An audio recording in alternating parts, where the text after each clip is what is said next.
नमस्कार दोस्तों, स्वागत है आपका लर्निफाई के यूट्यूब चैनल में।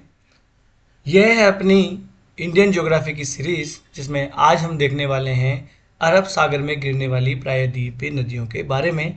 इससे पहले वाला जो अपना लेक्चर था उसमें हमने बंगाल की खाड़ी में गिरने वाली जो भी महत्वपूर्ण छोटी से लेकर बड़ी नदियां थी जो पिछले सालों में अलग अलग एग्जाम्स में पूछी गई हैं या पूछी जाने की संभावनाएं हैं, वो सारी हमने नदियों के बारे में डिस्कस ऑलरेडी कर लिया है। अगर आपने वो लेक्चर नहीं देखा है तो आप जाइए और वो लेक्चर देखिए, बहुत ही महत्वपूर्ण है क्योंकि यहाँ से क्वेश्चन यूपीएससी हर साल पूछती है। आज का जो लेक्चर है इसमें हम अरब सागर में गिरने वाली नदियों के बारे में देखेंगे। हालांकि यहाँ पर नदियाँ जो हैं वो बंगाल की खाड़ी की तुलना में नदियाँ थोड़ी कमी हैं, ठीक है ना। तो चलिए शुरू कर लेते हैं आज का लेक्चर। तो मैं आपको बता दूं ऑलरेडी कि हमने इस प्रकार से बांट लिया था कि ये ऊपर वाली जो है हिमालयी नदियां हैं, इसके दक्षिण वाली प्रायद्वीपीय नदियां हैं, है ना। फिर यहाँ पे हमने इंडस सिस्टम जो है वो डिस्कस किया था। यहाँ पर हमने ब्रह्मपुत्र सिस्टम डिस्कस किया था। यहाँ पर गंगा नदी तंत्र हमने डिस्कस कर लिया था। उसके बाद में यहाँ से हमने पूरा बंगाल की खाड़ी में गिरने वाली नदियों के बारे में डिस्कस कर लिया था, जिसमें यहाँ पर है ना देखा था कि दामोदर नदी, फिर सुवर्णरेखा, वैतरणी, ब्राह्मणी, है ना। और उसके बाद में यहाँ पर महानदी आ जाती है। महानदी के बाद में छोटी सी नदी आ जाती है, दया नदी, ऋषिकुल्या नदी, नागावली, वंशधारा नदी आ जाती है, फिर गोदावरी आ जाती है। फिर हमने देख लिया कृष्णा नदी आ जाती है ना। इसके बाद पेन्नार नदी है, देखिए पलार नदी है ना। और उसके बाद में यहाँ पर आ जाती है कावेरी नदी। कावेरी नदी के नीचे वैगई नदी आ जाती है। वैगई नदी आ जाती है यहाँ पर। वैगई नदी के बाद में यहाँ पर ताम्रपर्णी नदी आ जाती है। तो इन सब नदियों के बारे में हम ऑलरेडी डिस्कस कर चुके हैं। कौन सी नदी के किनारे कौन सा शहर बसा हुआ है, ये सब चीज़ें हम देख चुके हैं ऑलरेडी पिछले लेक्चर्स में, है ना। अब मैं आज के लेक्चर को इंट्रोड्यूस करवा दूँ आपको कि हम कौन कौन सी नदियों के बारे में देखेंगे, है ना। तो इन इधर से जाने वाली नदियों के बारे में हम ऑलरेडी डिस्कस कर ही चुके हैं, है ना। ये पिक्चर्स हमने ली है उत्कर्ष का, ये शायद ये पिक्चर है ना। कोई नहीं, क्रेडिट भी दे ही देते हैं, कल को कोई आके बोलने लगे, है ना। तो यहाँ से देखिए ये लूनी नदी यहाँ पर आपको दिखाई दे रही होगी। यहाँ पर एक नदी देखिए, ये है साबरमती नदी है। और यहाँ पर देखिए एक माही नदी है ना। सोम और जाखम माही नदी की सहायक नदियाँ हैं। यहाँ पर एक नर्मदा नदी दिख रही होगी, तापी नदी, इनका तो जिक्र आपने बहुत बार सुन ही लिया होगा। यहाँ पर देखिए मांडवी नदी आपको दिख रही होगी, जुआरी नदी दिख रही होगी, ये गोवा में है। फिर यहीं पर देखिए शरावती नदी है, गंगावेली नदी है, यहाँ पर एक नेत्रावती नदी भी है जो कि कर्नाटक में है। फिर पेरियार नदी, भरतपुर पूजा नदी, ये कि केरल में है ना। इस प्रकार से ये थोड़ी महत्वपूर्ण नदियां हैं जो पश्चिम की ओर जाती है, यानी अरब सागर में जाकर गिरने वाली ये नदियां हैं। तो इन नदियों के बारे में हम देख लेते हैं, एक एक नदी से हम शुरुआत कर देते हैं, है ना। फिर वही बात कि हम जो है अपना मैप खुद बनाएंगे, किसी दूसरे के मैप के हम मोहताज नहीं है। बिल्कुल है क्या, बताइए आप। बिल्कुल हम नहीं है ना।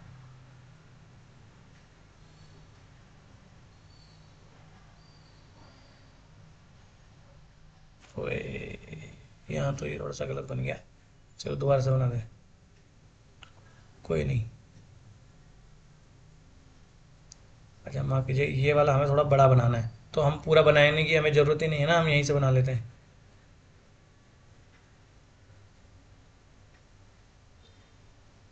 ठीक है ना। ऊपर वाला ये राजस्थान वाला पार्ट है और फिर ऊपर चला जाता है, ठीक है। तो यहाँ पर देखिए मैं एक बार आपको बना के दिखा देता हूँ कि ये यहाँ पर देखिए अरावली पर्वतमाला है। ये पूरी चीज़ें हम ऑलरेडी डिस्कस कर चुके हैं, सारी चीज़ें। यहाँ पर एक है विंध्य पर्वत श्रृंखला, है ना, जिन्हें पूर्वी विस्तार को कैमूर पहाड़ियाँ, भांडेर की पहाड़ियाँ कहा जाता है। यहाँ एक पूरी पर्वत श्रृंखला है, हालांकि ये पर्वत श्रृंखला जो है भागों में टूटी फूटी है और इसको कहते हैं सतपुड़ा, ठीक है ना। और यहाँ से देखिए फिर ये जो है आपको दिखेगा, ये क्या है, पश्चिमी घाट यहाँ पर बना हुआ है। ये आप पूरा कनेक्ट कर पाओगे यहाँ पर, है ना। तो अब यहाँ से हम नदियाँ एक एक करके शुरू करेंगे कि हाँ कौन सी नदी कहाँ से निकलती है। सबसे पहले हम जिस नदी के बारे में देखेंगे वो है लूनी नदी। तो ये जो आपको यहाँ पर दिख रहा है, लूनी नदी कहाँ से निकलती है, ये अरावली पर्वतमाला है, इस अरावली पर्वतमाला से लूनी नदी निकलती है और यहाँ पर जो है कच्छ के रण में जाकर विलुप्त हो जाती है, यानी कि ये समुद्र तक नहीं पहुंच पाती है। तो निकलती कहाँ से? निकलती है लूनी नदी, अरावली से निकलती है लूनी नदी, रूनी, माफ कीजिएगा, लूनी नदी अरावली से, है ना, निकलती है अरावली की पहाड़ियों से। ये वाला कौन सा वाला क्षेत्र है? ये उदयपुर वाला क्षेत्र है ना। तो यहाँ से अरावली की पहाड़ियों से रूनी नदी निकलती है, उसके बाद में कच्छ के रण में जाकर ये विलीन हो जाती है, तो ये समुद्र तक नहीं जा पाती है। तो लूनी नदी, है ना, अरावली आपको कि दक्षिण अरावली से उद्गम होता है और कच्छ के रण में, किसमें? कच्छ के रण में विलीन हो जाती है। अब रण का मतलब क्या है? यहाँ पर जो दलदली क्षेत्र है ना, ये वाला भाग देखिए, गुजरात का ये वाला भाग होता है कच्छ, इसको कहते हैं, ये वाला भाग है इसको कहते हैं सौराष्ट्र, है ना। ये जो है ये कच्छ की खाड़ी है और ये जो आपको दिख रही है ये खंबात की खाड़ी है। ये आपको सब चीज़ें पता होनी चाहिए भारत के मैप में। तो ये लूनी नदी देख लिया हमने, छोटी सी नदी है, राजस्थान में दक्षिणी अरावली से निकलती है और जाकर ये कहाँ पर गिर जाती है? ये जाकर जो कच्छ का रण है उसमें विलीन हो जाती है, बेचारी पहुँच ही नहीं पाती है वहाँ पर लूनी नदी। अब यहाँ से ही एक नदी निकलती है जिसका नाम है साबरमती नदी, है ना। कहाँ से निकलती है साबरमती नदी? माफ कीजिएगा, ये जो आपको लूनी नदी दिख रही है ये दक्षिणी अरावली से नहीं निकलती है, ये फिर मैं आपको बता दूं, ये उत्तरी अरावली से निकलती है ना। और यहाँ पर एक देखिए सांबर झील है, क्या है? सांबर झील, ये अजमेर, जयपुर और नागौर जो जिले हैं उनके आपको भी जहाँ मिलते हैं वहाँ पर ये सांबर झील है। इस सांबर झील से होती हुई कच्छ के रण में चली जाती है कौन सी नदी? लूनी नदी। इसके बाद में यहाँ पर दक्षिणी राजस्थान की अरावलियों से एक नदी निकलती है साबरमती नदी, है ना। और साबरमती नदी आके यहाँ से निकलने के बाद आके खंबात की खाड़ी में आकर गिर जाती है। और इसी साबरमती नदी के किनारे पर यहाँ पर अहमदाबाद और एक और शहर इसके ऊपर गांधीनगर, है ना। तो अहमदाबाद और गांधीनगर जो है इसी के किनारे पर बसे हुए हैं। अहमदाबाद गुजरात का सबसे बड़ा शहर और गांधीनगर गुजरात की राजधानी, वो इसी साबरमती नदी के किनारे पर ही है। और गांधी जी ने आश्रम जो बनाया था वो साबरमती नदी के किनारे पर तो बनाया था, ठीक है, ये हमने देख लिया। उसके बाद में यहाँ पर देखिए ये क्या है? सतपुड़ा, आपको याद ही है सतपुड़ा में क्या था? राजपीपला, गाविलगढ़, महादेव और मैकाल, है ना, ये 4 श्रेणियां। तो इस मैकाल श्रेणी के अंदर ही एक चोटी है, उस चोटी से निकलती है कौन सी नदी? यहाँ पर नर्मदा नदी निकलती है। कौन सी चोटी है? तो अमरकंटक। तो इस अमरकंटक से नर्मदा नदी निकलती है और इस प्रकार से भ्रंश घाटी में बहती हुई ये खंबात की खाड़ी में जाकर गिर जाती है ना। क्योंकि देखिए ये ऊपर है विंध्य पर्वत श्रृंखला, नीचे है सतपुड़ा, तो इन विंध्य और सतपुड़ा की भ्रंश घाटी में ये बहती है, इसलिए ये दक्षिण की ओर चली जाती है ना, पश्चिम की ओर जाती है। हालांकि अगर आप देखोगे तो जो प्रायद्वीपीय भारत है उसका ढाल जो है वो पश्चिम से पूर्व की ओर है, इस तरफ है ना, इसलिए ज़्यादातर नदियाँ इधर बहती हैं। ये नदी पश्चिम की ओर इसलिए जा रही है क्योंकि ये जिस भ्रंश घाटी में बहती है उस भ्रंश घाटी का ही ढाल जो है वो पश्चिम की ओर है, इसलिए ये नदी जो है वो पश्चिम की ओर जाती है और खंबात की खाड़ी में जाकर गिर जाती है। लिखवा भी दूंगा आराम से बाद में, अभी आप समझते चलिए एक बार, है ना। तो ये हमने देख लिया यहाँ पर कौन सी नदी? नर्मदा नदी। नर्मदा नदी, अगर आप देखो नर्मदा नदी के बारे में मैं आपको बताऊं तो गोदावरी, कृष्णा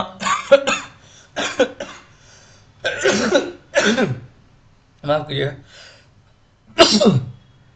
तो गोदावरी और कृष्णा के बाद में नर्मदा नदी जो है वो प्रायद्वीपीय भारत की तीसरी सबसे लंबी नदी है, ये आपको याद रखना है ना।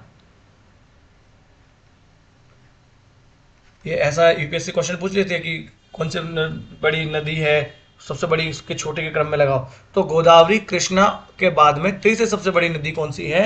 नर्मदा नदी ही है ना। और अरब सागर में जो जल गिराती है, उन जल गिराने वाली नदियों में से तो सबसे लंबी नदी है नर्मदा नदी। यह है बात हमने देख ली कि अरब सागर में नदी जल गिराने वाली प्रायद्वीपीय नदियों में तो सबसे बड़ी है नर्मदा नदी, ठीक है। और यहां पर अगर हम देखें कि ओवरऑल प्रायद्वीपीय नदियों की बात करें तो गोदावरी और कृष्णा के बाद में तीसरे नंबर की सबसे बड़ी लंबी नदी है ये, है ना। उसके बाद में ये भड़ोच के पास में, यहां पर है भड़ोच, भड़ोच या भरूच, ठीक है। हमने प्राचीन कालीन जो पोर्ट सिटीज हुआ करते थे उसमें भड़ोच का हमने नाम सुना है, तो भड़ोच जो है पोर्ट सिटी भी है प्राचीन कालीन। यहाँ से भी वैसे पूछे कि भड़ोच क्या था, तो प्राचीन कालीन पोर्ट सिटी हुआ करता था, है ना, है ना। तो ये भड़ोच के पास में जाके नदी मिल जाती है, कहाँ पर? खंबात की खाड़ी में गिर जाती है। यहाँ पर देखें एमपी का जो जबलपुर है, एमपी का जो जबलपुर है, जबलपुर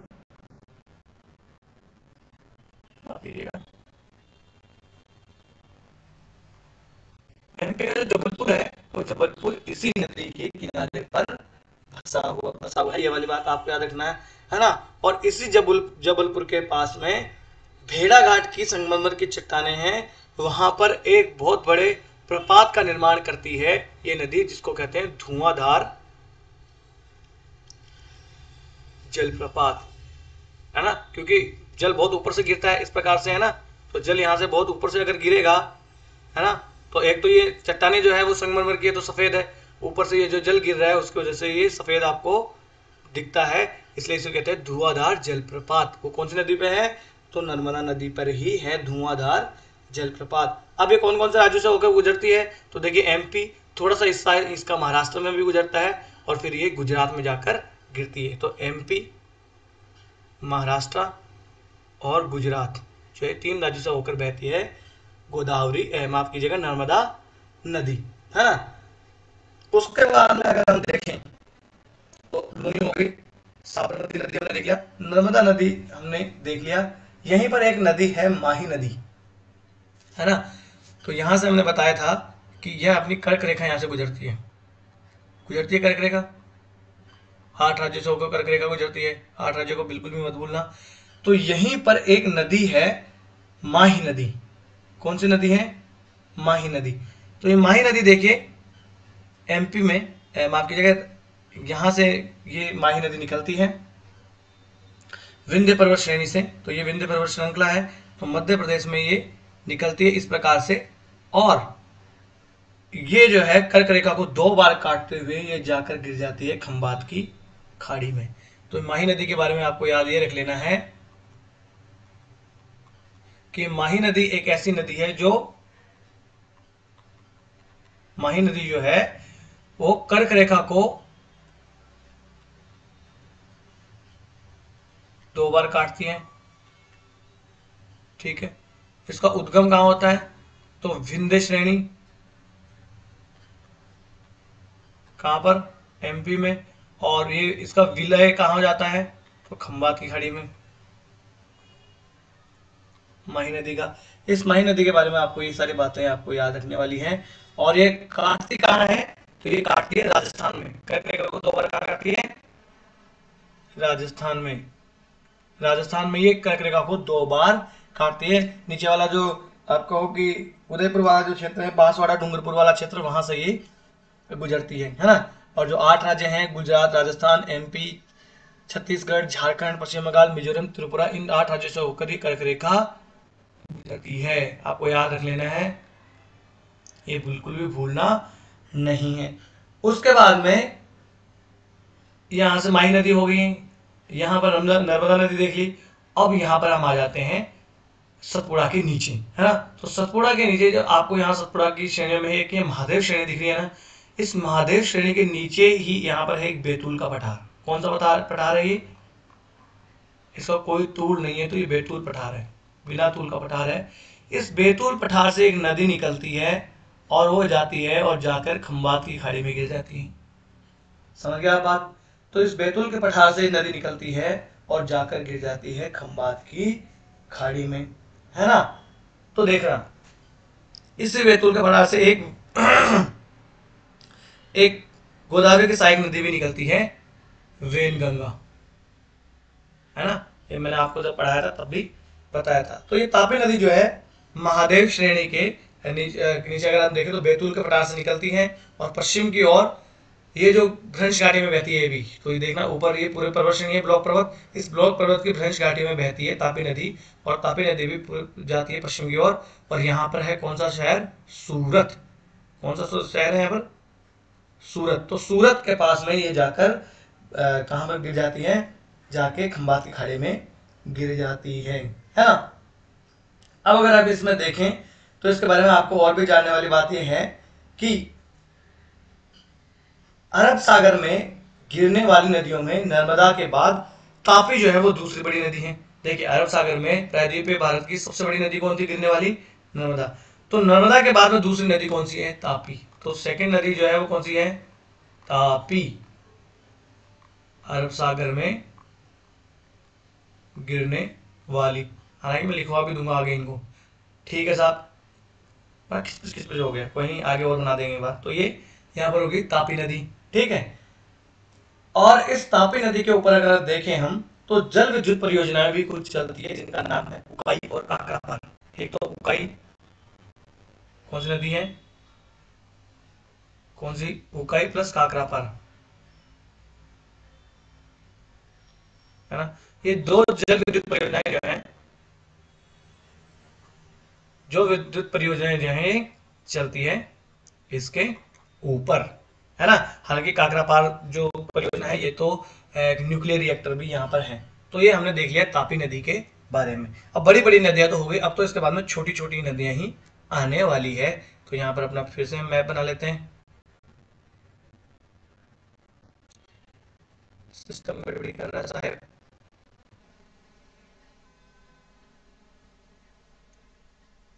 ठीक है। तो ये यहाँ पर ऑलरेडी आप सब चीजें देख ही चुके हैं। अब देखिए यहाँ पर तापी नदी तक हमने ऑलरेडी देख लिया है। महादेव श्रेणी से जो है तापी नदी चली जाती है और सूरत के पास में जाकर खंबात की खाड़ी में गिर जाती है। उकाई और काकरापार इस पे वो है। इसके बाद में हम नदियों पर आ जाते हैं। अब नदियां आएगी गोवा में, छोटी छोटी नदियां हैं, है ना। यहाँ पर गोवा है, तो गोवा में एक तो नदी है मांडवी नदी।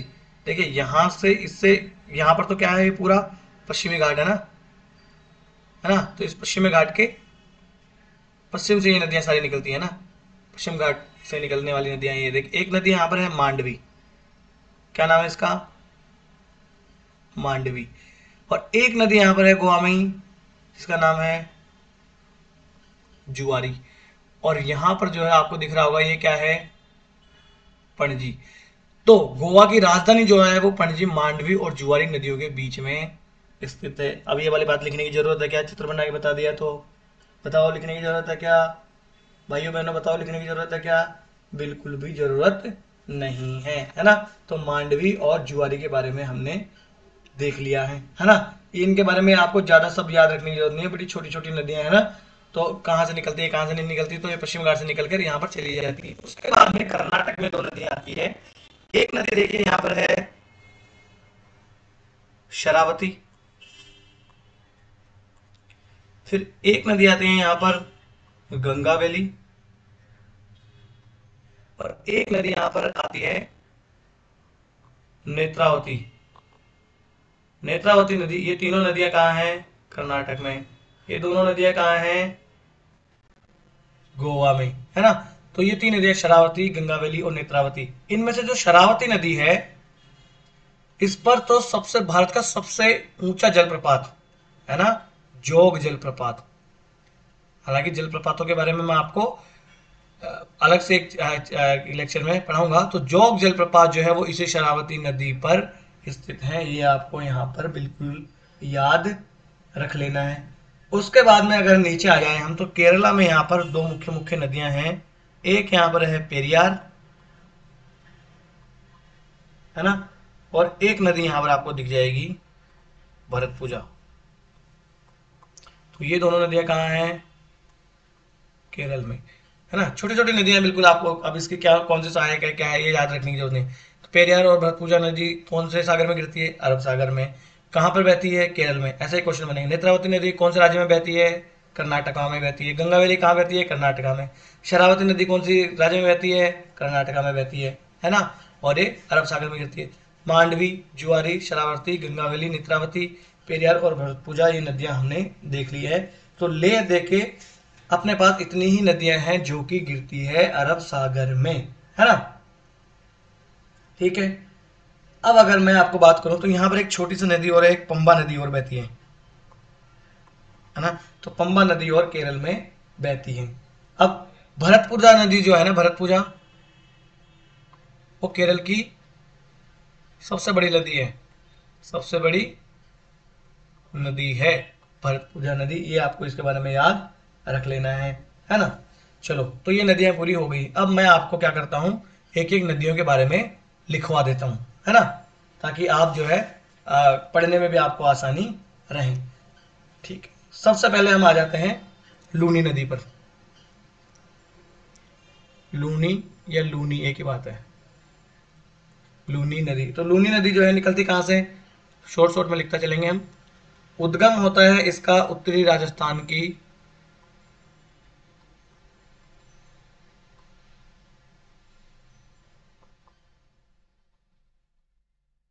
अरावली पहाड़ियों से।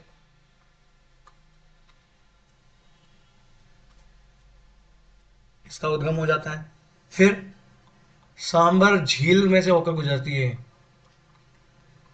सांबर झील से होकर गुजरती है। सांबर झील जो है ना, ये खारे पानी की झील है। आपको याद रखना, यूपीएससी से क्वेश्चन भी आजकल पूछ लेती है। जाती कहाँ है, कहाँ पर जाके विलीन होती है? तो कच्छ के रन में। कोई आपको कह देगा कि कच्छ की खाड़ी में, खंबात की खाड़ी में गिरती है, तो आप गलत कर देना उसको। उसके बाद में नदी आ जाती है साबरमती। साबरमती की बात करें तो ये राजस्थान का जो मेवाड़ क्षेत्र है उसमें उदयपुर जो जिला है वहां से निकलती है। राजस्थान के मेवाड़ क्षेत्र के उदयपुर जिले से इसका होता उद्गम। ठीक है ना। उसके बाद में पश्चिम की ओर ये बहती हुई खंबात की खाड़ी में जाके गिर जाती है। तो खंबात की खाड़ी में ये होती है, मतलब कहाँ गिरती है अगर ऐसी बात करें तो गिरती है खंबात की खाड़ी में गिर जाती है। और अगर इस पर बात करें तो अहमदाबाद प्लस गांधीनगर, ये है राजधानी कहाँ की? गुजरात की। ये इसी नदी के किनारे हैं, किनारे बसे हुए हैं। ये हमने देख लिया। साबरमती नदी, छोटी छोटी नदियां हैं बस। फिर आ जाते हैं माही नदी। तो माही नदी का उद्गम कहाँ से होता है? माही नदी का उद्गम होता है मध्य प्रदेश में, एमपी में, विंध्य पर्वत श्रृंखला में। विंध्य श्रृंखला में इसका उद्गम हो जाता है। ठीक है। बहती कहाँ कहाँ है? तो ये एमपी में बहती है, फिर राजस्थान में प्रवेश कर जाती है और फिर गुजरात में जाकर ये खंबात की खाड़ी में गिर जाती है।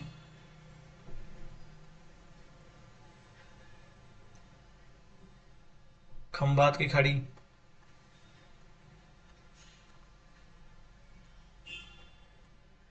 खंबात की खाड़ी में जाकर गिर जाती है माही नदी। और इसके बारे में याद रखने वाली बात यह है कि राजस्थान में कर्क रेखा को 2 बार काटती है ना। इसी प्रकार से जब हम पढ़ रहे थे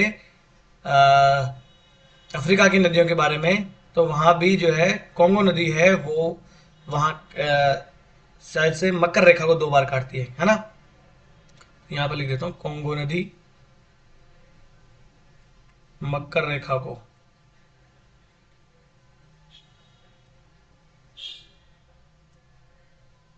2 बार काटती है ना। तो ये माही नदी के बारे में हमने ऑलरेडी देख लिया है। कौन कौन से 8 राज्यों से गुजरती है कर्क रेखा, तो ये आपको याद ही होना चाहिए। उसके बाद में एक बड़ी सी नदी आ जाती है जिसका नाम है, यहां से लिखना शुरू करते हैं, क्या लिखा जा रहा है, नर्मदा नदी। तो सबसे पहले हम देखेंगे उद्गम। उद्गम कहां से इसका होता है, तो अमरकंटक चोटी, अमरकंटक चोटी कहां पर, मैकाल श्रेणी में। और ये कहां पर है, एमपी में, है ना। अभी मध्य प्रदेश मतलब लिखवाना मेरे से कि सर एमपी मतलब क्या है, मध्य प्रदेश भी लिखो, है ना। उसके बाद में तो ये अरब सागर में जल गिराने वाली, अरब सागर में जल गिराने वाली प्रायद्वीपीय नदियों में सबसे लंबी है। ये आपको याद रख लेना यहाँ से कि जो भी नदियां अरब सागर में जल गिराती हैं उन नदियों में सबसे आपको लंबी नदी कौन सी है, वो है नर्मदा नदी।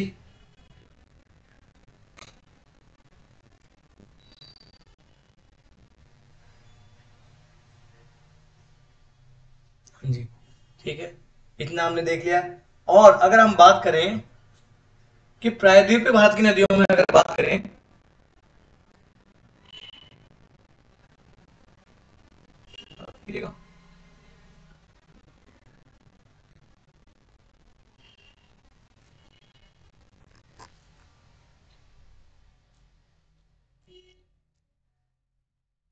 नदियों में गोदावरी सबसे बड़ी है, 1465 किलोमीटर।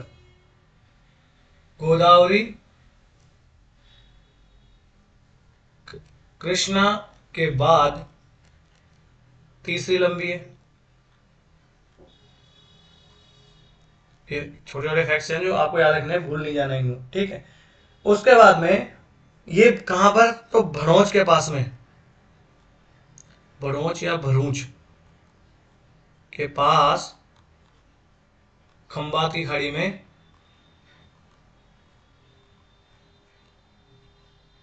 गिर जाती है। ये इसके बारे में एक बात होगी। और इसके बारे में क्या बात है, तो जबलपुर जो है ना, जबलपुर, जबलपुर एमपी, एमपी में इसी नदी के किनारे है।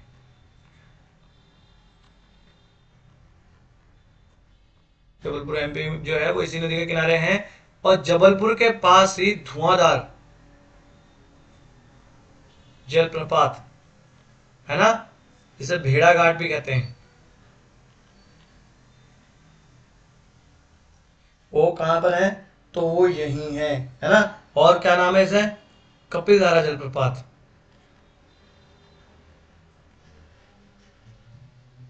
वो इसी नदी के किनारे पर है। ये आपका हो गया, है ना। ये सब चीजें हमने देख ली। अब इसके बाद में कौन सी नदी आ जाती है, तापी नदी। भाई नर्मदा, नर्मदा के नीचे आ गया सतपुड़ा, और सतपुड़ा के नीचे महादेव श्रेणी, महादेव श्रेणी के नीचे क्या है, बैतूल का पठार, तो वहां से इसका उद्गम होता है तापी नदी का। तो हम देख लेंगे उद्गम। उद्गम हम देख लेंगे महादेव श्रेणी से लगे बिना तूल के पठार से, मतलब बैतूल पठार से इसका उद्गम हो जाता है ना। फिर ये जो है सतपुड़ा के दक्षिण में प्रवाहित होते हुए, सतपुड़ा के दक्षिण में प्रवाहित होते हुए कहां पर गिर जाती है, खंबात की खाड़ी में।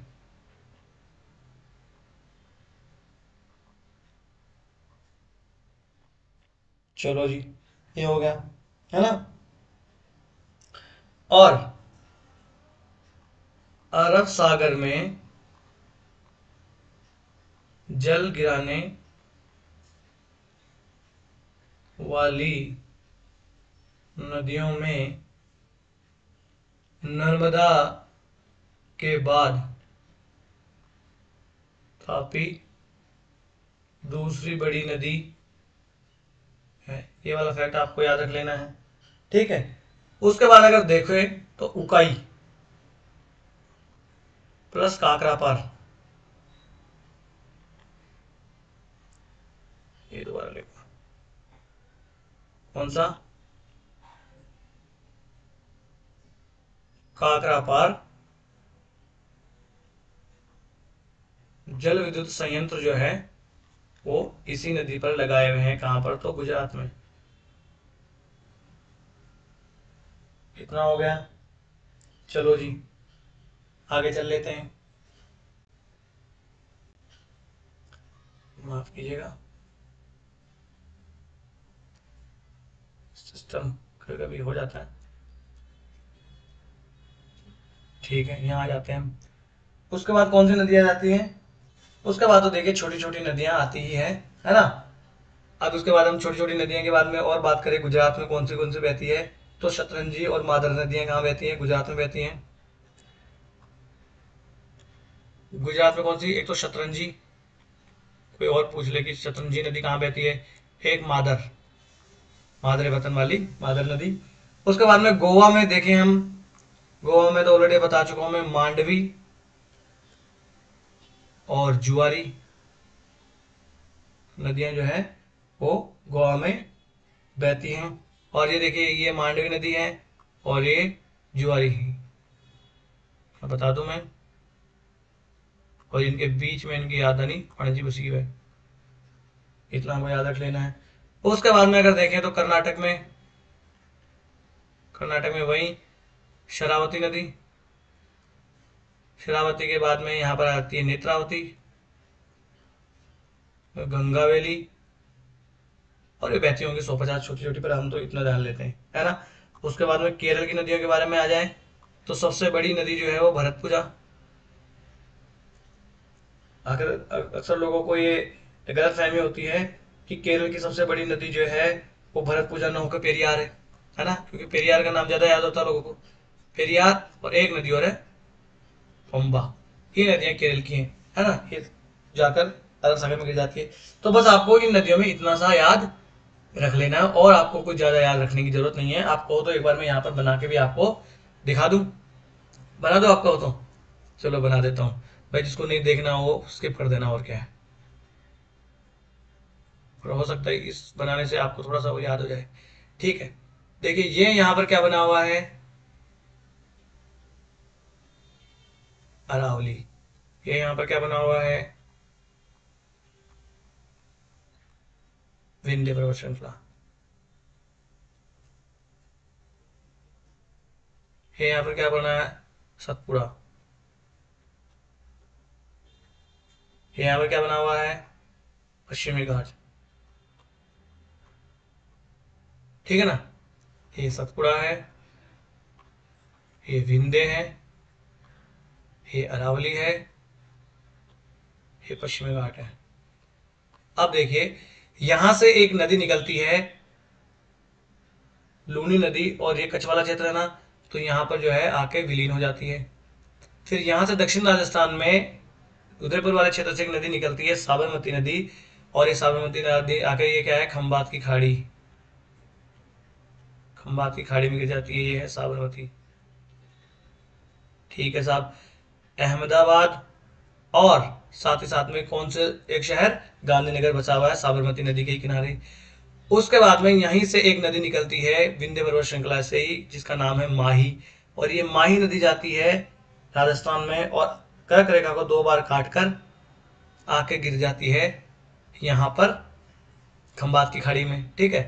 तो ये है माही नदी। उसके बाद में यहां से ये है, देखिए ये राजपीपला, ये गाविलगढ़, महादेव, और ये मैकाल। और इस मैकाल श्रेणी में है यहाँ पर अमरकंटक। इस अमरकंटक से एक नदी निकलती है जिसका नाम क्या है, नर्मदा। और ये इस माही नदी की एक और सहायक है सोम और जाखम, इसके सहायक नदी में अगर कोई पूछे तो याद रख लेना।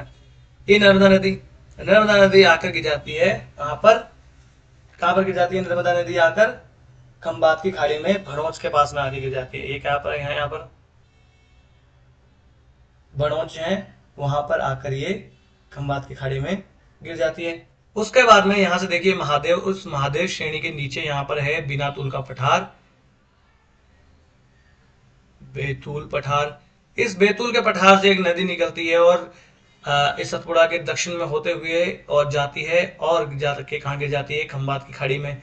तो यहाँ पर जो आपको नगर दिख रहा होगा सूरत, सूरत नगर किसके मुहाने पर है, तो सूरत नगर जो है इस तापी नदी के मुहाने पर है। चलो जी, बड़ी बड़ी नदियां तो हो गई है। अब यहां से देखिए गोवा आ जाता है, तो इस गोवा में एक नदी बहती है मांडवी, और एक नदी बहती है यहां से जुआरी। याद कैसे रखोगे, गोवा में जुआ वगैरह बहुत खेला जाता है ना, कैसीनो बिजनेस है। और ये यहाँ पर आपको दिख रहा होगा पणजी, इन दोनों के बीच में इसके लिए है राजधानी, गोवा की राजधानी। यहाँ पर कर्नाटक वाला क्षेत्र है, यहाँ पर एक नदी बहती है शरावती। यहाँ पर एक नदी आपको बहती हुई दिखेगी गंगा वैली, और यहीं पे कहीं एक और नदी बहती है नेत्रावती, मुझे एग्जैक्ट नहीं पता कहाँ, क्योंकि बहुत छोटी सी नदी है नेत्रावती। उसके बाद में कर्नाटक होगा, केरल में जो है यहाँ पर नदी केरल में निकलती है भरतपूजा, केरल की सबसे बड़ी नदी। फिर निकलती है पेरियार, और एक और नदी छोटी सी बहती है इधर पंबा। ये इतनी सहायक नदियां हैं। अब इससे आसान में तो मैं आपको क्या ही बता दूं, ये अरब सागर है। एक बार आप अगर इसको पढ़ लोगे तो आपको याद हो जाएगा ये बंगाल की खाड़ी है। अगले लेक्चर में हम देखेंगे भारत में जितनी भी झीलें और जो आपको जलप्रपात है उनके बारे में, ठीक है। तो आज का लेक्चर हम यहीं समाप्त कर लेते हैं। इस लेक्चर की अगर आपको पीडीएफ चाहिए तो आप जाइए लर्निफाई अनलॉकिंग नॉलेज के नाम से टेलीग्राम पे अपना चैनल है, यहाँ से आप स्कैन कर सकते हैं और डिस्क्रिप्शन बॉक्स में लिंक पे दिया हुआ है। वीडियो अगर आपको अच्छा लगा हो तो लाइक कर दीजिए और चैनल को सब्सक्राइब कर लीजिए।